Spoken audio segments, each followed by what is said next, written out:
বাবু আর-রাজুলি ইয়াকুনু লাহু মামাররুন আও শিরবুন ফি হাইজিন আও ফি নাখলিন। কোনো মানুষ, তার একটা খেজুরের বাগান রয়েছে, সেই খেজুরের বাগানে তার পানি সংগ্রহের কূপ রয়েছে অথবা নালা রয়েছে, অথবা তার খেজুরের বাগানের পাশ দিয়ে বাড়ি থেকে বের হয়ে চলাচলের রাস্তা রয়েছে। এই পানি বা চলাচলের রাস্তা মালিক যদি বাগানটাকে বিক্রি করে দেয়, তাহলে সে দুটি তিনি ব্যবহার করতে পারবেন না পারবেন না। এবং বুখারী রাহিমাহুল্লাহ সে উদ্দেশ্যেই এ অধ্যায় নিয়ে এসেছেন। প্রথমে তিনি একটি মুআল্লাক হাদিস নিয়ে এসেছেন। নবী সাল্লাল্লাহু আলাইহি ওয়াসাল্লাম বলেন, মান বাআ নাখলান বা'দা আন তুআব্বারা ফাসামারাতুহা লিল বায়ি'। কোনো ব্যক্তি যদি কোনো খেজুরের বাগান বিক্রি করে তাবির করার পর, তাবির বলা হয় পুরুষ গাছ থেকে সেই মুকুলগুলি কেটে নিয়ে নারী গাছের মধ্যে মুকুলে বেঁধে দেওয়া, যাতে ফলন বৃদ্ধি হয়। কোনো বাগানের মালিক তার বাগানে এই কাজটি করার পর যদি সে বাগান বিক্রি করে, তাহলে ওই বাগানে যে ফল আসবে সেই ফলগুলির হকদারকে নবী সাল্লাল্লাহু আলাইহি ওয়াসাল্লাম বললেন লিল বায়ি', এটা হলো বিক্রেতার অধিকার। ওয়ালিল বায়ি' আল মামাররু ওয়াস-সাকিউ হাত্তা ইয়ারফা। ঠিক অনুরূপভাবে বাগানের বিক্রেতা সেই বাগানে চলাচলের জন্য যদি সে রাস্তা তৈরি করে থাকে, সেটাও তার অধিকার রয়েছে। পানির যদি ব্যবস্থা করে থাকে, সেটাও তার অধিকার রয়েছে। ওয়া কাযালিকা রাব্বুল আরিয়া। এখানে হাদিস নিয়ে এসেছেন এই মর্মে ইমাম বুখারী রাহিমাহুল্লাহ।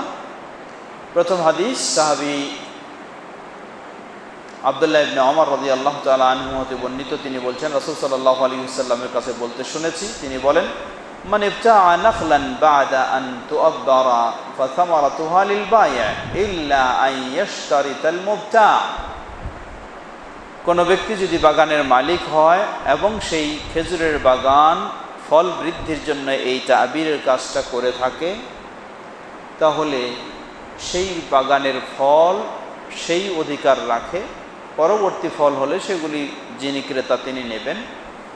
ইল্লা আন ইয়াশতারিতাল মুবতা', তবে যদি ক্রেতা শর্ত করে থাকে যে আপনার কাছে এই বাগানটা আমি কিনছি এই অবস্থায় যে গাছে যেই ফল আসতেছে এই ফলটা যেন আমি ভোগ করি, এই শর্তে যদি বেচাকেনা সংগঠিত হয়, তাহলে সেটা ক্রেতা নিতে পারে। ওমান ইবতাআ আবদান ওয়া লাহু মালুন ফামালুহু লিল্লাযী বাআহ।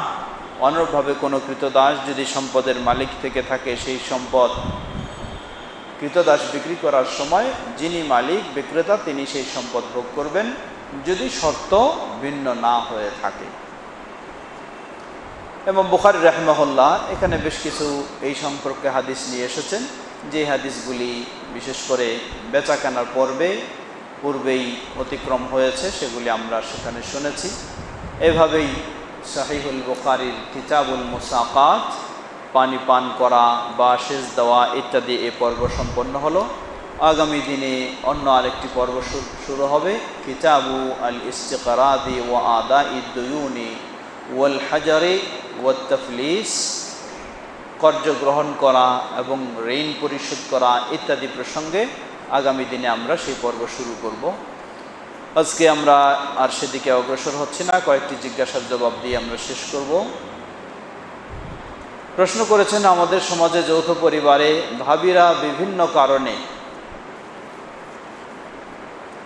তাদের দেবরের সামনে আসতে হয় অথবা দেবরদের ভাবিদের সামনে আসতে হয়, এক্ষেত্রে ভাবি তার মুখ আর হাত খোলা রাখতে পারবে? জবাব, ভাবি এবং দেবর উভয়ে একে অপরের গায়রু মাহরাম, কেউ কারো মাহরাম নয়। সুতরাং সাধারণভাবে তাদের পরস্পরে দেখা সাক্ষাৎ ও কথা বলা সেটি হারাম, বৈধ নয়, উভয়ের বিষয়টি। কিন্তু যে প্রশ্ন এসেছে যে এই জন্য আমরা বলি যে যৌথ পরিবার পর্দা মেনটেন করে চলা কখনো সম্ভব নয়, কিন্তু আমাদের সামাজিকতাটা এমন হয়ে গেছে কেউ বিয়ে করার পর যদি সে তার স্ত্রীর পর্দা ঠিকমতো সংরক্ষণের জন্য আলাদা হতে চায়, তখন কথা হয় যে এতদিন ভালোই ছিল, এখন বিয়ে করে খারাপ হয়ে গেল, আলাদা হয়ে গেল। এই ধরনের ধারণাগুলি ঠিক নয়। তবে এর কিছু বাস্তবতাও রয়েছে।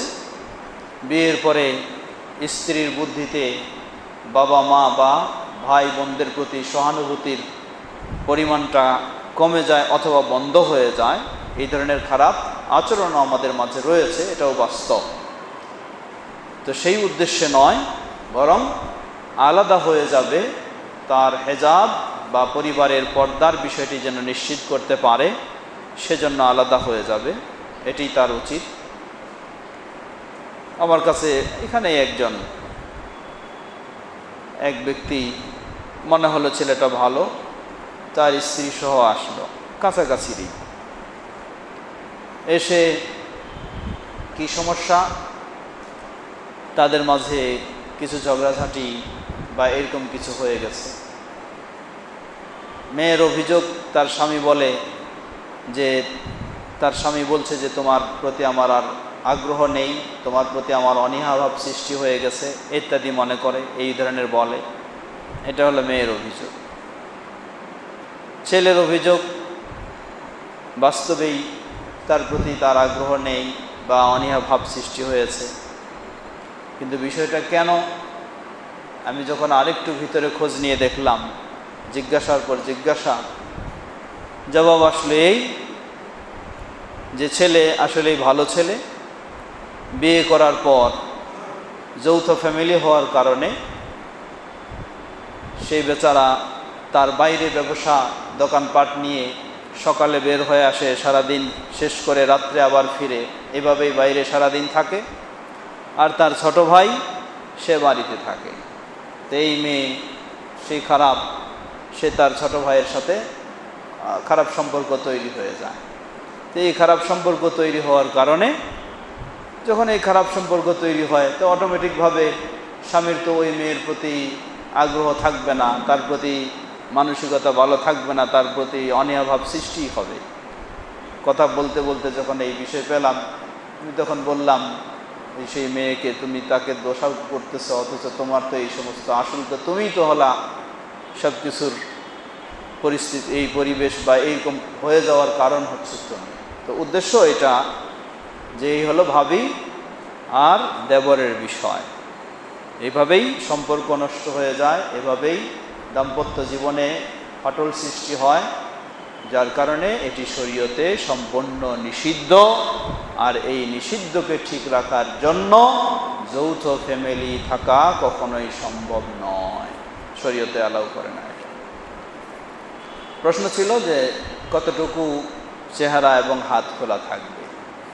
আমরা প্রথমেই বললাম যে একসাথে থাকাই বৈধ নয়। 3 তালাক দিলেই কি তালাক হয়ে যাবে কি, এবং সাথে সাথে অন্য লোককে বিয়ে করতে পারবে কি? প্রশ্ন, স্ত্রী প্রয়োজনে কিভাবে তালাক দিবে, অন্য ছেলেকে বিয়ে করলে তালাক হবে? প্রথম প্রশ্ন হচ্ছে 3 তালাক দিলেই কি তালাক হয়ে যাবে কি?